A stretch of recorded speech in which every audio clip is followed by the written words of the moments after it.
وبركاته. الحمد لله رب العالمين والعاقبة للمتقين والصلاة والسلام على سيد الأنبياء والمرسلين وعلى آله وأصحابه الطيبين الطاهرين. أما بعد، فأعوذ بالله من الشيطان الرجيم. بسم الله الرحمن الرحيم. إنما المؤمنون إخوة. صدق الله العظيم. غوث اعظم بمنے بیس روسامہ مدد قبلہ دین مدد کعبہ ایمان مدد بگرداب بلا افتاد کشتی مدد کن یا معین الدین چشتی. الصلاة والسلام علیک یا رسول اللہ. الصلاة والسلام علیک یا نبی اللہ. الصلاة والسلام علیک یا حبیب وعلى آلك وأصحابك يا نور الله. صلی اللہ تعالی علیہ وسلم. ان کی مہک نے دل کے غنچے کھلا دیے ہیں، جس راہ چل دیے ہیں کوچے بتا دیے ہیں. ایک دل ہمارا کیا ہے آزار اس کا کتنا، تم نے تو چلتے پھرتے مردے جلا دیے ہیں. آنے تو یار ڈبو تو اب تو تمہاری جانب، کشتی تمہیں پہ چھوڑی لنگر اٹھا دیے ہیں. آیے کریمہ کی جس حصے کی تلاوت کا میں نے شرف حاصل کیا ہے، اللہ پاک اس کے متعلق مجھے حق کہنے اور آپ تمامی حضرات کو حق سن کر اس پر عمل کرنے اور اسے عام کرنے کی توفیق عطا فرمائے. اللہ تعالی ارشاد فرماتا ہے انما المؤمنون اخوہ. تمام مومن آپس میں بھائی بھائی ہیں.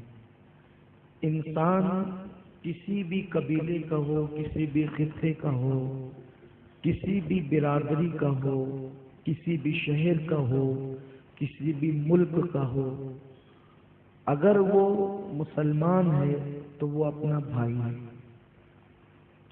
اور جب وہ ہمارا بھائی ہے تو اس سے نفرت کرنا، اس کی بے عزتی کرنا، اس کو ذلیل کرنا، اس کو حقیر جاننا، یہ سب ناجائز وہ گناہ ہے.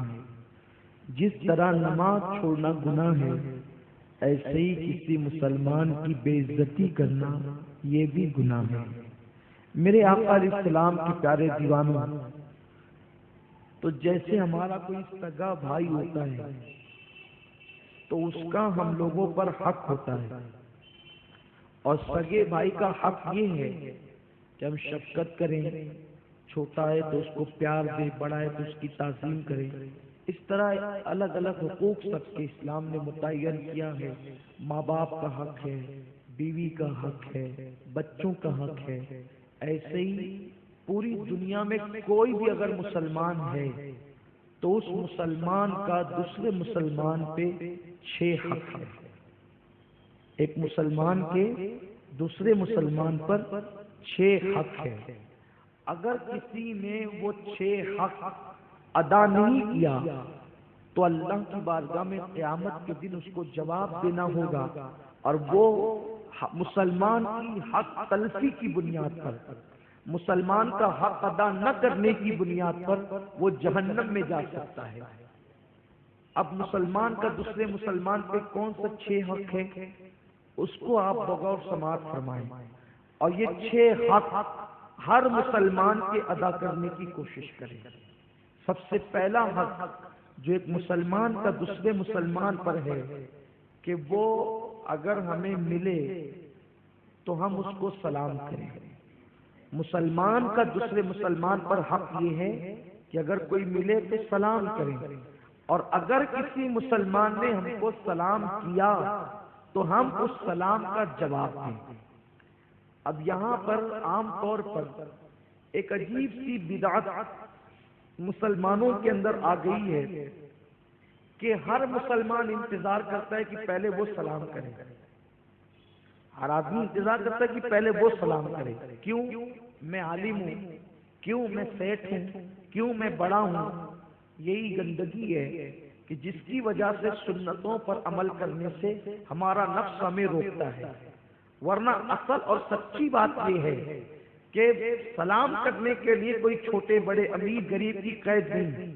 سلام کرنا یہ اللہ کے رسول کی سنت ہے، اور جو ملے اس کو سلام کرو۔ اللہ کے حبیب صلی اللہ علیہ وسلم مدینہ منورہ کے چھوٹے چھوٹے بچوں کو سلام کرتے تھے، اور اللہ کے حبیب صلی اللہ علیہ وسلم کے صحابہ کہتے ہیں اللہ کے عزت و جلال کی قسم پوری زندگی اللہ کے رسول نے ہم لوگوں کو کبھی موقع ہی نہیں دیا سلام کرنے کا۔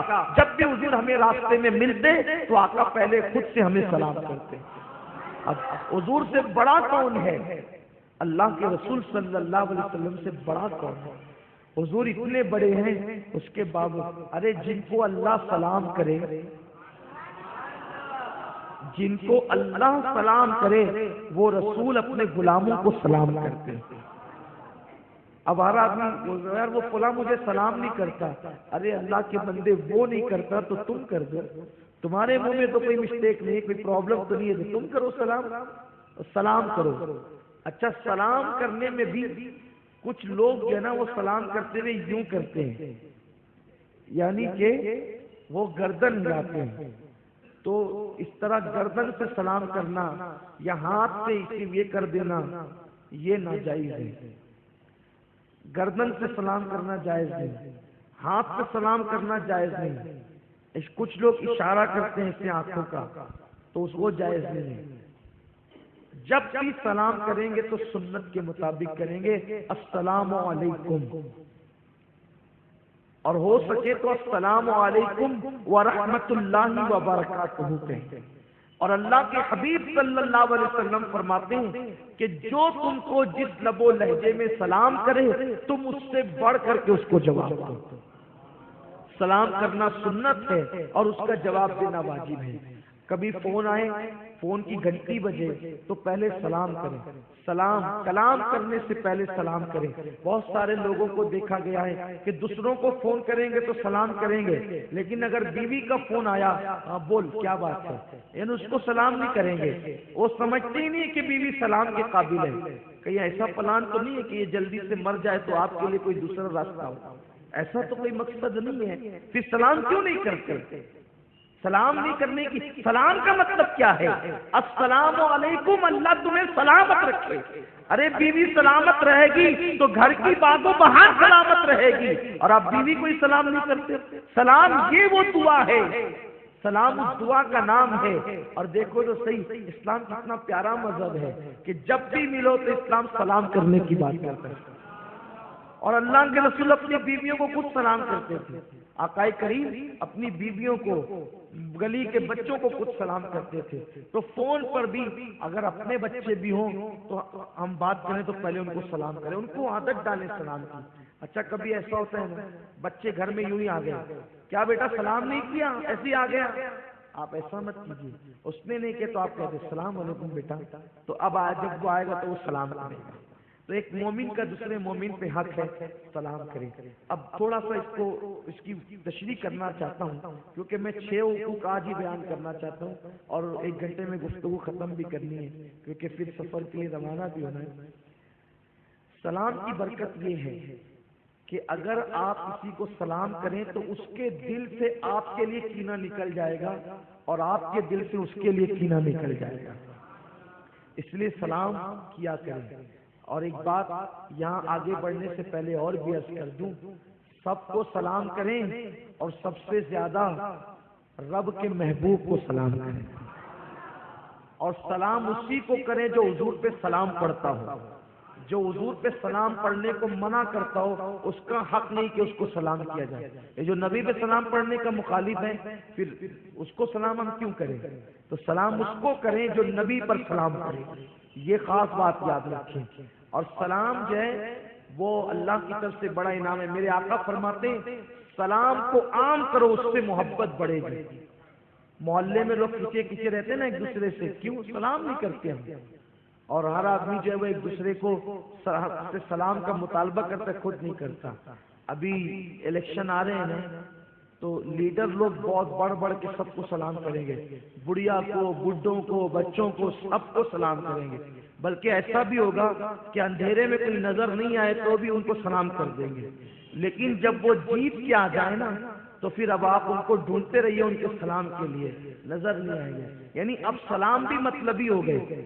میرا ان سے کوئی معاملہ نہیں ہے، میں کوئی سیاسی آدمی نہیں ہوں، لیکن ایک بات کہہ رہا ہوں، یعنی جب آدمی کو مطلب رہتا ہے تو آدمی یعنی سنت پر عمل بھی لوگ مطلب کی بنیاد پہ کرتے ہیں، ایسے نہیں کہ اللہ کو راضی کریں، آخرت بہتر کریں۔ اسلام وہ مقدس دین ہے کہ اسلام کہتا ہے کہ اگر کسی کا انتقال ہو جائے اور تم اس کی قبر پر جاؤ تو بغیر سلام کے مت جاؤ، بلکہ تم جب قبرستان جاؤ تو قبر والوں کو بھی کہو السلام علیکم یا اہل القبور یغفر اللہ لنا ولکم وانتم سلفون بنانو بالارض۔ یعنی ہمارے یہاں قبر والوں کو بھی سلام کرنے کا حکم ہے۔ تو ایک مسلمان کا دوسرے مسلمان پہ پہلا حق کیا ہے؟ سلام کریں، اور وہ سلام کرے تو جواب دیں۔ اچھا، میں نے ابھی ایک بات کہی کہ لوگ سر سے سلام کرتے ہیں، یہ ناجائز ہے، ہاتھ سے کرتے ناجائز ہے، لیکن ایسا ہے کہ ہم اس سائڈ سے بائک سے جا رہے ہیں اور دوسرا ادھر سے آ رہا ہے، تب چلا کر تو ہم سلام نہیں کر سکتے نا، آواز وہاں تک پہنچ بھی نہیں پائے گی۔ تو اس کا طریقہ کیا ہے؟ زبان سے کہیں السلام علیکم اپنی آواز میں، اور ہاتھ یا سر کا اشارہ کر دیں تاکہ اس کو پتا چل جائے کہ آپ سلام کر رہے ہیں، لیکن زبان سے کہنا چاہیے، دھیرے کہیں لیکن ہاتھ کا یا اگر گردن کا اشارہ کیا تو اب اس کو جائز ہے۔ اب اس نے بھی اگر جواب دیا تو اس کو زبان سے جواب دینا واجب ہے، لیکن اب وہ ہاتھ یا سر کا اشارہ کر کے بتا دے کہ میں نے جواب دے دیا۔ جواب تو زبان سے ہی دیا، لیکن جواب دینے کا اشارہ کیا کہ میں نے آپ کا جواب دے دیا۔ تو ایک مسلمان کا دوسرے مسلمان پہ حق ہے سلام کرے، یا کوئی سلام کرے تو اس کا جواب دے۔ دوسرا حق مسلمان کا یہ ہے، اگر اس کو چھینک آئے تو چھینک پہ اس نے الحمدللہ کہا، تم اس کی چھینک کا جواب دے یرحمک اللہ، اس کو جواب دے اللہ تجھ پر رحم فرمائے۔ پھر وہ پلٹ کر ہم کو جواب دے یغفر اللہ لنا ولکم، یہ کہے یا یہ کہے یہدیک اللہ، اللہ تجھے ہدایت عطا فرمائے۔ تو چھینک آنے پر اگر چھینک آئی تو الحمدللہ کہنا چاہیے۔ اچھا، آج سائنس تحقیق کر کے بتا رہی ہے کہ چھینک جب آتی ہے تو اللہ انسان کو نئی زندگی دیتا ہے، چھینک، اور یہ چھینک بڑی پیاری چیز ہے۔ اگر دعا کرتے ہوئے چھینک آئے تو سمجھ لو کہ اللہ نے دعا قبول کر دی۔ کسی اچھے کام کے وقت چھینک آئے تو سمجھ لو کہ یہ کام قبول ہو گیا۔ یہ چھینک لیکن بہت یعنی کہ خطرے کی چیز ہے برکتی چیز، لیکن اس میں خطرہ ہے۔ جب بھی چھینک آتی ہے تو انسان کی آنکھیں خود بخود بند ہو جاتی ہے، آنکھیں کھول کے انسان چھینک نہیں سکتا۔ کبھی غور کیجیے گا، آنکھیں کتنا بھی طاقتور آدمی ہوگا آنکھیں بند ہو جائے گی، کیوں؟ اس لیے کہ اس کی سانس تھوڑی دیر کے لیے رک جاتی ہے۔ اگر آنکھیں کھول کر کوئی چھینکے گا تو اس کی آنکھیں باہر آ جائے گی، اس لیے آنکھیں خود بخود بند ہو جاتی ہیں۔ اور اللہ تعالیٰ انسان کو نئی زندگی دیتا ہے۔ 1450 سال کے بعد لوگ آج تحقیق کر کے بتا رہے ہیں کہ نئی زندگی ملتی ہے، لیکن حضور نے 1450 سال پہلے کہا کہ چھینک آئے تو الحمدللہ کہو۔ اب الحمدللہ کب کہتے ہیں؟ جب کوئی شکر کا موقع ہوتا ہے تبھی تو کہتے ہیں۔ تو نئی زندگی مل گئی، اس لیے آقا فرماتے ہیں الحمدللہ کہو۔ اچھا، اسی لیے آدم علیہ السلام کے جسم میں جب روح ڈالی گئی تو روح سر سے ڈالی گئی، جب سر میں روح آئی تو آدم علیہ السلام کو سب سے پہلے چھینک آئی، اور چھینک آئی تو حضرت آدم نے کہا الحمدللہ، یعنی انسان کی زبان پر سب سے پہلے جو کلمہ نکلا وہ کیا تھا؟ الحمدللہ۔ تو تو یہ کتنا مبارک کلمہ ہے حضرت آدم علیہ السلام، ہمارے بابا آدم علیہ السلام کی سنت ہے اور ہمارے آقا سید الانبیاء کی سنت ہے، جب چھینک آئے تو الحمدللہ اتنی زور سے کہیں کہ کوئی بازو میں بیٹھا ہو تو سن لے، اور ہم جواب کیا دیں گے؟ یرحمک اللہ، اللہ تجھ پر رحم فرمائے۔ تو یہ یاد کر لے مبلغین سے۔ تیسرا حق یہ ہے کہ اگر وہ بیمار پڑ جائے تو ہم اس کی عیادت کے لیے جائیں۔ عیادت کے لیے جانے کا مطلب کیا ہوتا ہے؟ عیادت کے لیے جائیں یعنی اس کو دیکھنے کے لیے جائیں۔ جو بھی مسلمان بیمار پڑے، اگر پتہ چل جائے کہ بیمار ہے تو اس کو دیکھ، اور چونکہ آج کل مصروفیت کا دور اور موبائل کا دورہ ہے، تو اگر نہیں جا سکتے تو کم سے کم فون کر کے اس کی طبیعت پوچھ لیں۔ کتنی بڑی فضیلت ہے۔ اگر کوئی بندہ کسی مسلمان کی بیماری پر اس کی عیادت کے لیے جاتا ہے، یعنی اس کو دیکھنے جاتا ہے، توجہ آپ کی، چھوٹی چھوٹی چیز ہم اس کو سمجھتے ہیں لیکن یہ بہت بڑی چیز ہے۔ اگر ہم کسی مسلمان کی بیماری پر اس کو دیکھنے کے لیے جاتے ہیں تو ہم جاتے ہیں تو گنہگار ہوتے ہیں، لیکن جب اس بیمار کے پاس بیٹھ کر اس کی عیادت کرتے ہیں تو وہاں جب ہم لوٹتے ہیں تو گناہوں سے ایسے پاک ہو کر لوٹتے ہیں جیسے آج ہی اپنی ماں کے پیٹ سے پیدا ہوئے، یعنی ماں کے پیٹ سے پیدا ہوئے تھے تو ہمارے نامہ اعمال میں کوئی گناہ نہیں تھا۔ اسی طرح جب ہم کسی مسلمان بیمار کو دیکھنے کے لیے جاتے ہیں تو اللہ تبارک و تعالیٰ اس بیمار کو دیکھنے کی برکت سے ہمارے گناہوں کو معاف کر دیتا ہے۔ لیکن ہم بیمار کو دیکھنے کیوں جاتے ہیں؟ میرا سمجھی ہے اس لیے جا رہے، نہیں جائیں گے تو ناراض ہو جائے گا، میرا بھائی ہے نہیں جا رہے تو ناراض ہو جائے گا، میرا چچا ہے جا رہے ورنہ ناراض۔ ایسے نہیں، یہ سوچو کہ اس کا حق ہے، اگر وہ بیمار پڑا ہے تو اس کو دیکھنے کے لیے جائیں۔ ایک مرتبہ اللہ کے رسول صلی اللہ علیہ وسلم کی محفل جمی تھی، سرکار صلی اللہ علیہ وسلم نے فرمایا آج یہ بتاؤ کس نے روزہ رکھا؟ سرکار نے فرمایا آج یہ بتاؤ کس نے روزہ رکھا؟ سب چپ تھے۔ سیدنا صدیق اکبر نے کہا یا رسول اللہ میں نے آج روزہ رکھا ہے۔ پھر سرکار نے فرمایا آج یہ بتاؤ تم میں کون کون بیمار کو دیکھنے گیا؟ حضور پوچھتے تھے یعنی صرف نماز پڑھنا عبادت نہیں ہے بلکہ یہ بھی عبادت ہے، اسی لیے آقا علیہ السلام پوچھ رہے ہیں۔ تو آقا فرماتے ہیں یہ بتاؤ آج تم میں کون کون بیمار کو دیکھنے گیا؟ سارے صحابہ چپ تھے۔ صدیق اکبر کہتے ہیں یا رسول اللہ آج میں بیمار کو دیکھنے گیا۔ پھر آقا فرماتے ہیں آج تم میں کس نے مسکین کو کھانا، غریب کو کھانا کس نے کھلایا؟ سب چپ تھے۔ صدیق اکبر کہتے ہیں رسول اللہ آج میں نے مسکین کو کھانا کھلایا۔ پھر میرے آقا فرماتے ہیں آج تم میں سے کون ہے جو کسی مسلمان کے جنازے میں گیا؟ سارے صحابہ چپ تھے، کوئی نہیں گیا تھا۔ صدیق اکبر کا مدینہ منورہ کے باہر جو ہے وہ ایک گھاٹ تھا، تو آپ وہاں جاتے تھے، تو وہاں کسی کا انتقال ہو گیا تو صدیق اکبر جنازے میں چلے گئے تھے، تو آپ نے فرمایا یا رسول اللہ آج جنازے میں گیا تھا۔ آقا فرماتے ایک دن کے اندر اگر کوئی 4 کام ایک ساتھ کر لے تو اللہ تعالیٰ اس کو جنتی بنا دیتا ہے۔ کبھی آپ بھی کیجئے اس کو، کیا؟ بیمار کی عیادت کرنا، روزہ رکھنا، کسی کے جنازے میں شریک ہونا اور مسکین کو کھانا کھلانا۔ اس کا بہترین طریقہ کیا ہے؟ اس کا بہترین طریقہ یہ ہے کہ کسی ایک دن روزہ رکھ لو، اس کے بعد پھر بیمار تو چلتے پھرتے آپ کو مل جائیں گے۔ کسی ہاسپٹل میں چلے جاؤ، اپنی پہچان کا ہو تو سبحان اللہ، نہیں پہچان کا ہو مسلمان تو ہے، کیسے بھائی خیریت سے، اچھی طبیعت ہے آپ کی، یہ ہو گئی ہے عادت۔ ہو سکے تو کوئی تحفہ پیش کر دیں۔ 2 چیز ہو گئی، کسی کا انتقال ہو تو جنازے میں شریک ہو جائیں اور کسی مسکین کو کھانا کھلا دیں، چاروں چیزیں ایک ساتھ جمع کر لیں۔ اتفاق کی بات یہ کہ مدینہ منورہ کے اندر میں روزے سے تھا ابھی اس سفر میں، تو مجھے صدیق اکبر کی بارگاہ سے حاضری دے کے نکلا تھا تو یاد آ گئی کہ میرا تو آج روزہ ہے۔ تو عصر کی نماز کے بعد جنازہ جا رہا تھا، میں جنازے کے ساتھ ہو گیا، اور اس کے بعد کیا کیا؟ کہ ایک صاحب مسجد نبوی شریف میں تھے، میں نے ان کو پیسے دے دیے اس نیت سے کہ یہ کھانا کھا لیں، ان کو دے دیا، اور روم پر آ کر حافظ مقصود صاحب کو کہا کہ آپ کی طبیعت کیسی ہے؟ تو سوچا کہ اتنے بڑے شہر کے اندر، اور حضور نے فرمایا نا، آقا نے فرمایا، جب سرکار نے فرمایا تو انشاءاللہ ہو کے رہے گا۔ معجزہ میرے نبی کا، کہہ دیا تو ہو گیا، آپ نے قطرے کو دریا کہہ دیا تو ہو گیا۔ سرکار جو کہہ دیں، تو آپ سے میں امید کرتا ہوں کہ آپ نہیں کریں گے۔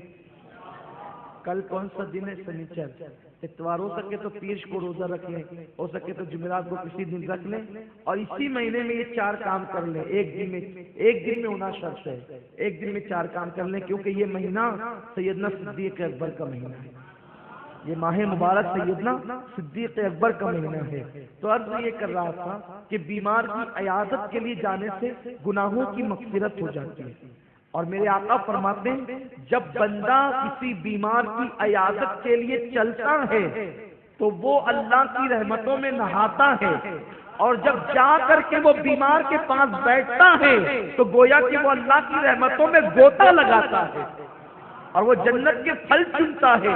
اتنی فضیلت ہے بیمار کو دیکھنے کی۔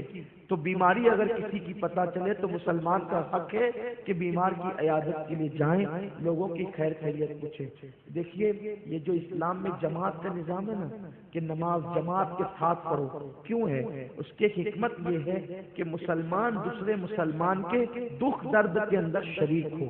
اچھا آج کل تو حال یہ ہے، سب مال مال مال مال، مالدار بیمار پڑے تو لوگ جاتے ہیں، غریب بیمار پڑے تو نہیں جاتے ہیں، بہت تکلیف ہوتی ہے مجھے۔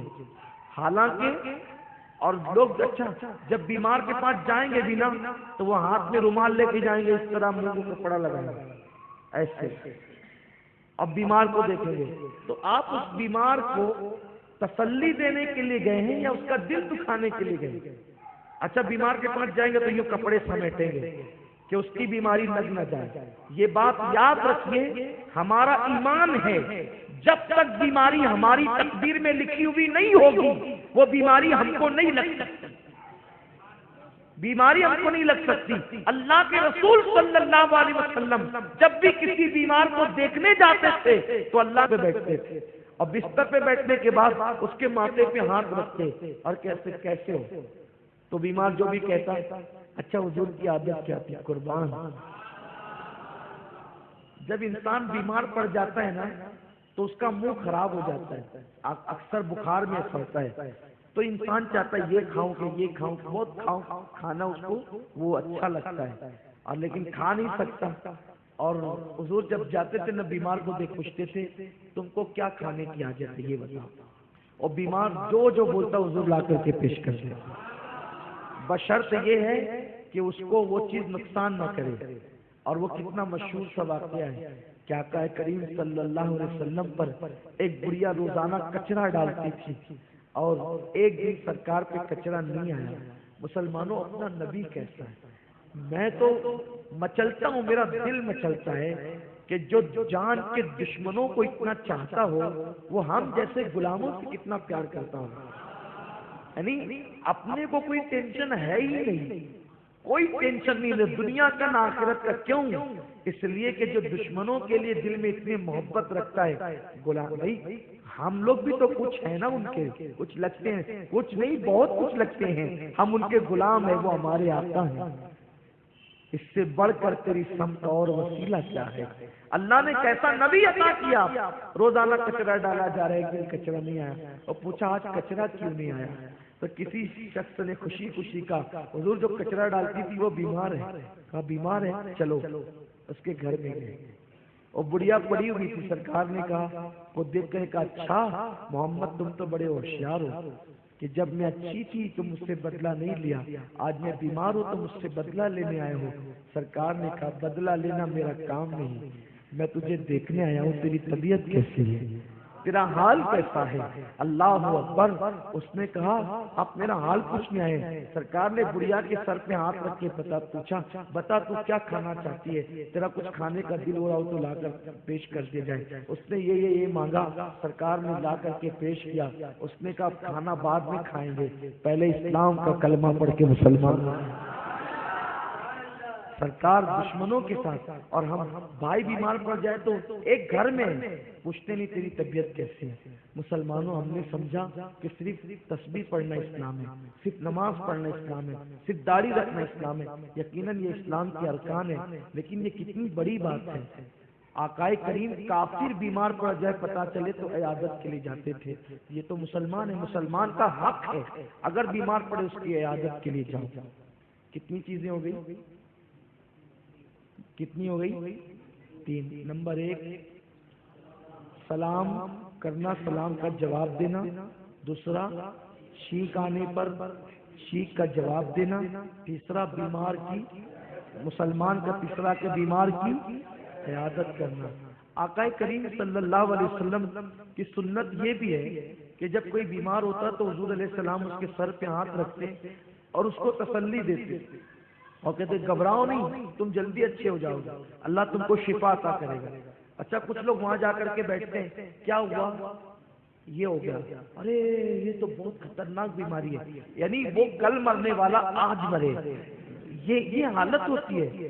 یہ چیز نہیں، آپ اس کو تسلی دیجیے، آپ اس کو تسلی دیجئے اور یہ کہ یہ سنت یہ ہے کہ انشاءاللہ تم بہت جلدی اچھے ہو جاؤ گے، اللہ تم کو شفا عطا فرما دے گا۔ آقا فرماتے ہیں کہ اگر اس کی قسمت میں شفا لکھی ہے تو شفا تو مل ہی جائے گی، اور اگر موت لکھی ہے تو تمہارے کہنے سے کم اس کو تھوڑی دیر کے لیے تسلی تو مل جائے گی بیمار کو۔ اب بیمار کے پاس جاؤ تو وہاں دیر تک مت بیٹھو، یہ بھی سنت ہے۔ بیمار کے پاس جاؤ تو وہاں دیر تک مت بیٹھو، کیوں؟ ہو سکتا ہے وہ بیمار کو سونے کو دل چاہ رہا ہوگا، تو آپ بیٹھو گے تو اس کو بھی بیٹھنا پڑے گا۔ وہاں جا کے زیادہ بک بک مت کرو، زور سے بات مت کرو، بہت نرمی سے بات کرو، تھوڑی دیر بیٹھو، آ جاؤ۔ اور بیمار کو دیکھنے جاؤ تو سنت یہ ہے کہ کچھ نہ کچھ لے کر جاؤ۔ بیمار کو جاؤ تو سنت یہ ہے کہ کچھ نہ کچھ لے کر جاؤ، خالی ہاتھ مت جاؤ، کچھ لے کر جاؤ، جو لے جا سکتے ہو لے جاؤ، اور کوشش کرو کہ ایسی کوئی چیز لے جاؤ جو اس بیماری کے اندر نقصان نہ پہنچائے۔ جیسے آج کل اپنے دور کے اندر ناریل کا پانی ملتا ہے، تو عام طور پہ اکثر بیماریوں کے اندر جو ہے وہ اس کی ممانعت نہیں ہوتی، بہت کم بیماریوں میں ممانعت ہوتی ہے، وہ لے کر کے چلے جائیں، جوس لے کر کے چلے جائیں، کوئی کھانا اچھا ہو تو وہ لے کر کے چلے جائیں، تاکہ بیمار کو مسرت و خوشی ہو۔ اگر بیمار کو خوشی مل جائے نا تو اس کی آدھی بیماری تو ایسے ہی دور ہو جاتی ہے، اور پھر اس کے سر پہ ہاتھ رکھنا، اس کے کندھے پہ ہاتھ رکھنا، تو اس سے اس کے اندر ایک خود اعتمادی پیدا ہوتی ہے۔ تو بیمار جو مسلمان کا تیسرا حق ہے، اگر وہ بیمار پڑے تو اس کی عیادت کریں۔ اچھا یہ عیادت بنا ہے عود سے، اور عود کا معنی ہوتا ہے بار بار پلٹ کرانا، یعنی ایسے نہیں کہ اگر کوئی بڑی بیماری میں مبتلا ہے تو زندگی میں ایک مرتبہ گئے پھر دوبارہ نہیں گئے۔ اگر رشتہ داری قریب کی ہے تو کوشش کرو کہ بار بار جا سکتے ہو تو بار بار جاؤ تاکہ اس کو مسرت ملے۔ کبھی کبھی ایسا ہوتا ہے بہت سارے بیمار کو کے پاس کوئی آ کر کے بیٹھتا ہے نا تو اس کا ٹائم پاس بھی ہو جاتا ہے۔ اب ہم کہیں اچھا میں چلوں تو بیمار کہے گا نہیں نہیں بیٹھیے نا، تو پھر آپ بیٹھ سکتے ہیں، باتیں کر سکتے ہیں، یہ چیز ہے۔ تو بیمار کی عیادت کریں، اگر مسلمان تیسرا حق ہے، بہت ثواب ہے اس کا۔ اگر لوگوں کو بیماروں کی عیادت کا ثواب پتہ چل جائے نا تو لوگ ڈھونڈ ڈھونڈ کر کے ہاسپٹل میں لوگوں کو تلاش کریں گے، بہت بڑا ثواب، کتنا بڑا ثواب ہے کہ اللہ تبارک و تعالی ہر قدم پر اس کے گناہ معاف کرے، اس کی مغفرت کرے، نہانے کا رحمت خدا میں نہانے کا شرف ملے، اللہ کی رحمتوں میں غوطہ لگانے کا شرف ملے۔ میرے آقا علیہ السلام تو دور دور تک جاتے تھے بیماروں کی عیادت کے لیے۔ چوتھا حق یہ ہے اس مسلمان کا دوسرے مسلمان پر، اگر وہ دعوت دے تو اس کی دعوت قبول کی جائے، دعوت دے تو اس کی دعوت قبول۔ تھوڑا سا کڑوا جملہ ہے، برداشت کر لیں، ہم دعوت بھی منہ دیکھ کر قبول کرتے ہیں۔ دعوتیں کوئی غریب بولے نا کہ میرے گھر دعوت ہے آنا، تو سوچیں گے کہ بڑے کے گوشت سوا کھلائے گا کیا؟ ارے نہیں نہیں ٹھیک ہے پھر کبھی کر لینا، ایسا ہے۔ حالانکہ حق ہے مسلمان کا حق ہے، اس کی دعوت قبول کریں۔ قبول کرنے کا کیا مطلب؟ جائیں آپ دعوت میں۔ اب ایسا ہوتا ہے ایک شادیوں کے سیزن میں 4 5 کارڈ جمع ہو گئے تو ہم لوگ یہ دیکھتے ہیں کہ دالچا کہاں بنے گا، وہاں جانا۔ ہنسنے کی بات نہیں، یہ میں اپنے معاشرے کی بات کر رہا ہوں۔ اور بہت پڑھے لکھے لوگ اور بہت دیندار کہلانے والے لوگوں کو میں نے سنا ہے کہ دالچا کہاں بنے گا، ہاں بریانی کہاں بنے گی. اس کا مطلب سنت پر نظر نہیں ہے، یہ پیٹ کا پجاری ہے. یہ اس کو پیٹ چاہیے، سب کچھ اس کے لیے پیٹ ہے، لیکن اس کو نہیں پتا کہ کسی مومن کا دل خوش کرنے کا اجر کیا. مومن اگر آپ ایمان والا آپ سے خوش ہو جائے تو اسی وقت آپ سے اللہ خوش ہو جاتا ہے. اب بتاؤں کسی مومن کو خوش کرنے کا اجر کیا ہے؟ سبحان اللہ، بہت پیاری حدیث ابھی یاد آئی. امام اہل سنت حدیث لکھے ہیں، حدیث آپ نے تحریر فرمائی ہے کہ اگر تم کوئی اچھا کام کر کے کسی مومن کا دل خوش کر دیتے ہو تو اس کی خوشی سے اللہ ایک فرشتہ پیدا کرتا ہے، اور وہ فرشتہ قیامت تک اس کی مغفرت کے لیے دعا کرتا ہے. جس کی خوشی سے قیامت تک اس کے لیے دعائیں مغفرت کرتا ہے جس نے کسی مومن کو خوش کیا. یعنی کسی خوش کر دیجئے. آقا کریم صلی اللہ علیہ وسلم کی شان کیا تھی؟ حضور مدینہ منورہ کی گلیوں میں چلتے، بچیاں آ کے ہاتھ پکڑ لیتی، حضور آج آپ کی ہمارے گھر دعوت ہے، آپ چلیں گے؟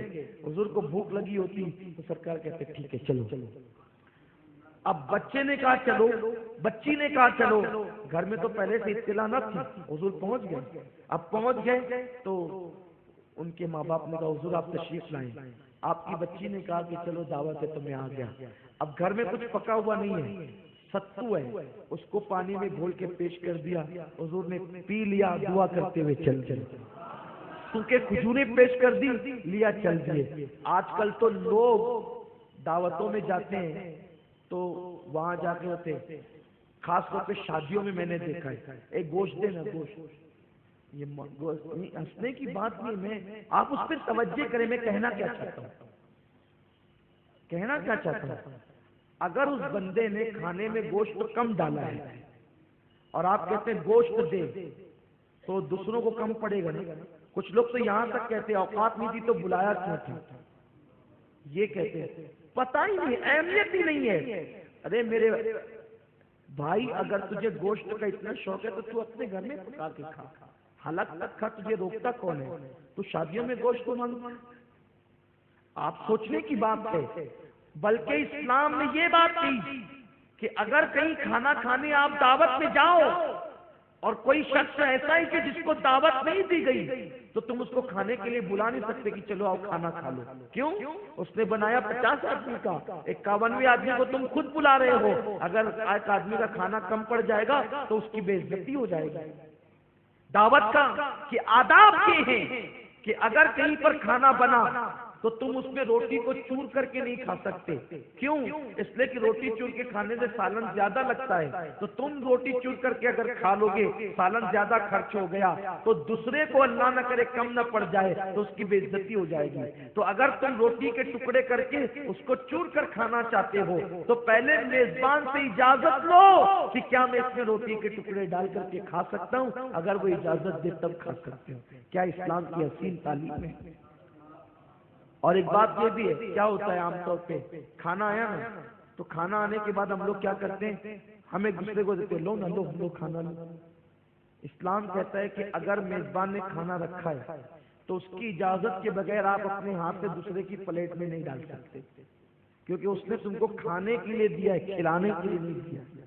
یہ دعوت کی آداب ہے. ہاں اگر وہ کھانے والا جو کھانے کی دعوت دی ہے آپ اس سے اتنے فری ہے، وہ آپ سے اتنا فری ہے اور آپ کو اس کی پوزیشن معلوم ہے کہ یہ یعنی کہ کھانا زیادہ بنایا ہے، کھانا پتا ہے اور اتنے ہی لوگوں کو دعوت دی ہے اور یہ کریں گے تو کم نہیں پڑے گا تو پھر آپ کھلا سکتے ہیں، اجازت ہے. ایک مرتبہ آقا نعمت سیدی سرکار مفتی اعظم کو کسی نے دعوت دی اور ایک عالم صاحب کھانا نکال کے حضور مفتی اعظم کی پلیٹ میں ڈالا. مولانا آپ کو کھانے کے لیے بلایا، کھلانے کے لیے اس نے نہیں بلایا.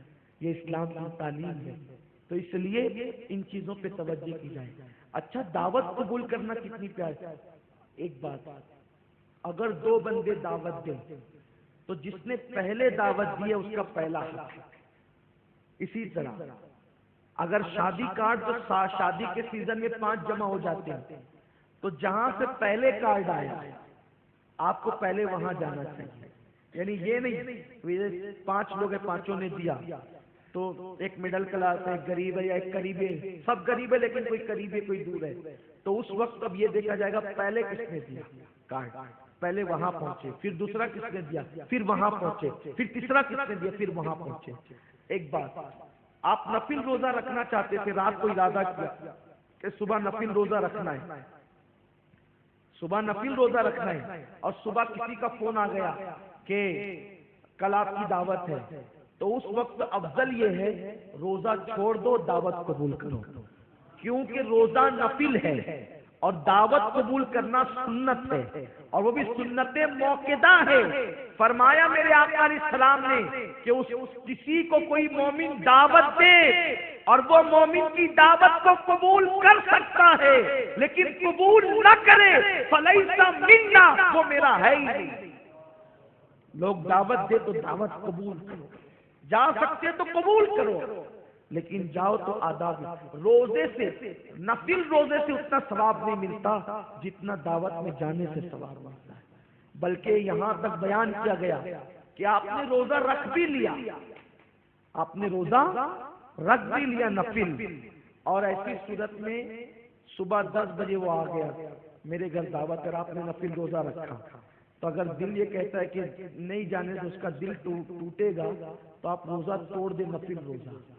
یہ اپنی طرف سے نہیں کہہ رہا ہوں، آپ کتابیں اٹھا کر دیکھیں، نفل روزہ توڑ دیں، کیونکہ ابھی زوال کا وقت نہیں ہوا ہے، تو صبح کا وقت ہے، 10 بجے کا ٹائم ہے، ابھی سورج سر پہ نہیں آیا، نفل روزہ توڑ دے اور اس کی دعوت میں چلا جائے تاکہ اس کا دل نہ ٹوٹے، اور پھر کسی دن اس روزے کی قضا کر لے۔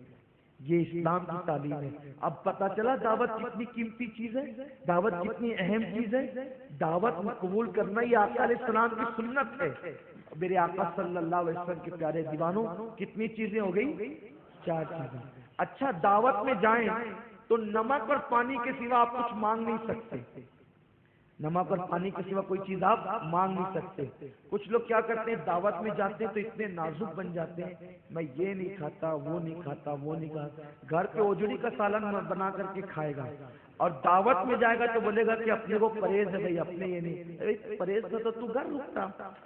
میں چاہتا ہوں کہ بھائی کھل کے گفتگو، جو بھی بات ہو بالکل ایک دم ریئل ہونی چاہیے، پیور ہونی چاہیے، کوئی لائی لپیٹی نہیں، کوئی لائی لپیٹی نہیں، یہ حقیقت ہے، ہم نے دیکھا ہے، اپنی آنکھ سے دیکھا ہے۔ اچھا کیا کریں گے، ہم نے اکثر جو ہے، میں نے خاندیش میں بھی یہ منظر دیکھا، اکثر خاندیش میں دورہ میرا ہوتا ہے، بیان وغیرہ کرنے جاتا ہوں، پرہیزیوں کا الگ پکتا ہے، تو کچھ لوگ تو پرہیزیوں کا بکری کا گوشت بناتے ہیں، لیکن کچھ لوگ مٹر پلاؤ بناتے ہیں، تو مٹر پلاؤ بھی کھائیں گے، اور چپکے سے پھر وہ جو گوشت والا پلاؤ ہے نا وہ بھی لے کر کے کھائیں گے۔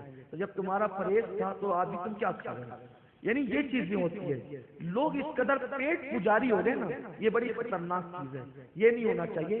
دعوت کا مقصد یہ ہے ہم جس کے یہاں جا رہے ہیں اس کا دل خوش ہو جائے، اس سے کوئی مطالبہ نہیں کرے، اگر اس کے اپنی تعلقات بہت فری ہوں اور یہ کہ یہ برا نہیں مانے گا اور دے دے گا تو الگ بات ہے، لیکن لوگ جاتے ہیں بولتے ہیں اچار نہیں، کچومر نہیں ہے، یہ چیزیں لوگ کرتے ہیں، ایسا نہیں ہونا چاہیے، بلکہ اسلام تو یہ کہتا ہے، سنو میرے آقا کی سنت، اگر روٹی آ جائے سامنے روٹی آئے، کھانا شروع کر دو، سالن کا انتظار مت کرو۔ کیوں مت کرو؟ سالن کا انتظار مت کرو، روٹی آ جائے تو کھانا شروع کر دو۔ کیوں؟ ہو سکتا ہے اس نے سالن نہیں بنایا ہوگا اور تم سالن کا انتظار کرو گے تو اس کو شرمندگی ہو جائے گی، شرمندگی ہوگی تو اس کا دل ٹوٹے گا، اور دل ٹوٹے گا تو کیا ہوگا، پھر اس کا دل ٹوٹا تو رسول پاک کا دل ٹوٹے گا۔ میں نے اس سنت کی برکت محسوس کی، اس سنت کے عمل کی برکت محسوس کی۔ ایک مرتبہ نصیر آباد میں پروگرام تھا، تو وہاں پر پروگرام میں ہمارے فیاض بھائی، وہاں عملنیر کے نگراں سب ساتھی تھے۔ میں پہنچا تو انہوں نے کہا کہ صاحب جنہوں نے دعوت دی ہے نا انہوں نے گوشت مانڈا بنایا ہے۔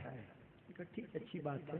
انہوں نے مجھے اس لیے بتایا کہ میں اس غذا کو بہت پسند کرتا ہوں، کیونکہ حضور نے فرمایا سید الطعام ہے، بکرے کا جو ہے وہ گوشت کا سالن اور گیہوں کی روٹی، اس کو حضور نے سید الطعام کہا۔ کیا کہا؟ سید الطعام کہا۔ تو حضور کو پسند تھا، اس لیے فقیر کو بھی پسند ہے، پسند کرتا ہوں۔ تو انہوں نے مجھ سے کہا سید صاحب جو ہے نا انہوں نے گوشت اور مانڈے بنائے، تو میں نے کہا ماشاءاللہ چلو بہت اچھا۔ لیکن اتفاق کی بات، ہم لوگ پروگرام کرنے کے بعد جب کھانے کے لیے بیٹھے تو پلاؤ آیا، اور پلاؤ آیا تو ہمارے ساتھی نے جو ہے میزبان کو کہنا چاہا کہ پہلے سالن روٹی لا، کیونکہ ان کو پتا تھا، کسی نے کہہ دیا تھا ان کو۔ میں نے کہا خبردار، جو پہلے آیا پہلے کھاؤ، جو پہلے آیا کوئی چیز مانگنے کی ضرورت نہیں، جو پہلے آیا پہلے کھاؤ۔ بولے نہیں حضرت، انہوں نے ہم کو بتایا ہے کہ گوشت مانڈے انہوں نے بنائے ہیں تو چاول بعد میں کھاتے ہیں۔ میں نے کہا یہ کس نے کہا کہ چاول بعد میں کھانا چاہیے؟ میزبان نے جب چاول پہلے رکھ دیا تو ہمیں پہلے کھا لینا چاہیے، جو چیز پہلے وہ پہلے کھا لو، کوئی چیز مانگنے کی ضرورت نہیں۔ اچھا کھانے لگے، پلاؤ تھا، کھا رہے ہیں، اور سب کی نظریں ادھر ادھر اٹھ رہی ہے، میں سب کی بے چینی کو محسوس کر رہا ہوں، لیکن میں بول بھی رہا ہوں کہ کھا لو۔ میری طبیعت میں یہی ہے کہ جو آیا وہ کھا لو، جو میزبان نے پیش کیا کھا لو۔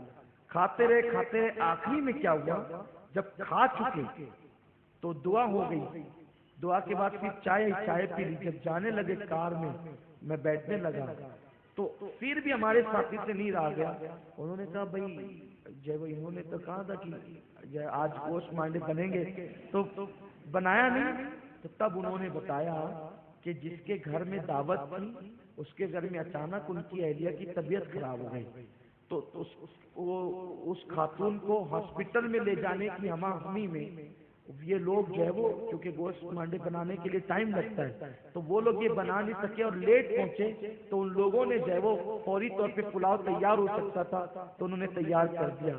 تب میں نے ساتھیوں کا دیکھو یہ میرے رسول کا معجزہ، میرے آقا کی سنت، اگر تم لوگ مانتے کہ وہ پہلے لاؤ تو انہوں نے پکایا نہیں تھا، اور یہ سارا معاملہ ہمیں پتا نہیں تھا۔ میرے آقا پہ قربان جائیں، سرکار نے اپنے امتیوں کا کیسا خیال کیا ہے کہ جو چیز پہلے دسترخوان پہ آ جائے وہ کھا لیا کرو، کسی چیز کا انتظار مت کیا کرو۔ اگر تم مانتے تو وہ کتنا شرمندہ ہو جاتے، تو یہ آقا کریم صلی اللہ علیہ وسلم کی سنت ہے۔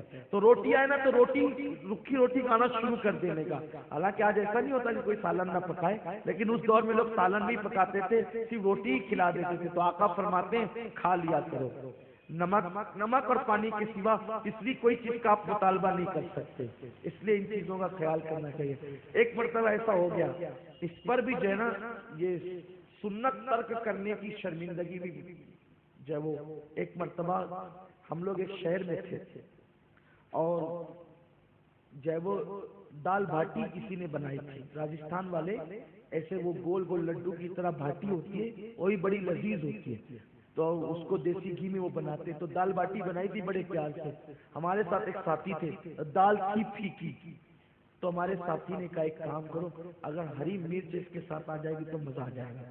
تو ہم نے جو خاموشی اختیار کی، طبیعت میں بہت حیا ہے، شرم ہے کہ جلدی سے کسی سے کچھ مانگنے کی ہمت نہیں ہوتی، بلکہ جو ہے وہ گھر میں بھی مزاج یہ ہے کہ جلدی سے جو ہے وہ ایک مرتبہ کھانا لینے کے بعد اگر دوسری مرتبہ گھر والے نہ دے تو مانگنے کی ہمت نہیں ہوتی۔ ہاں اگر لینا ہو تو پھر یہ کہتے ہیں ماشاءاللہ بہت اچھا کھانا بنا، تو ان کو محسوس ہوتا ہے کہ چلو ابھی ایک مرتبہ پھر ان کو دینا ہوگا، کیونکہ آپ بہت عمل تو نہیں کرتے لیکن جتنا ہو سکتا ہے کوشش کرتے ہیں حضور کی سنت پہ عمل کرنے کی، بہت کوشش کرتے ہیں کہ اللہ کرے کہ کوئی سنت قبول ہو جائے تو وہ اللہ تعالیٰ نجات اسی میں فرما دے۔ تو ساتھی نے کہا کہ اگر ہری مرچ آ جائے تو مزہ آ جائے، میں نے کہا ٹھیک ہے اگر یہ منگوا لے تو اپنا بھی بیڑا پار ہو جائے گا۔ اور انہوں نے کسی کو کان میں کہا وہ ہری مرچی ذرا سا، تو بیچارے جو ہے رات کا ٹائم تھا، گھر میں ڈھونڈا تو نہیں تھی، مارکیٹ تو سب تو کھلی بھی نہیں تھی، تو مرچی آ رہی ہے، کھانا ختم ہو گیا نہیں آیا، تو کھانا ختم ہونے کے بعد میں نے اجرائے مزاج ساتھی سے کہا آپ کی مرچی کب آئے گی؟ تو انہوں نے کہا کہ وہ تو لانے گئے تھے لیکن وہ آئی نہیں مرچی۔ تو میں نے کہا کہ دیکھو یہ ہمارے آقا کی سنت ہے کہ نمک اور پانی کے سوا کوئی چیز نہ مانگا کرو، اگر تم نہیں مانگتے تو کم سے کم تمہاری زبان خالی نہیں جاتی، اس لیے کبھی مانگنے کی عادت مت ڈالو۔ تو چوتھی چیز میں نے عرض کی کہ دعوت کوئی دے تو قبول کرو، اور دعوت میں جاؤ تو کوئی چیز مانگا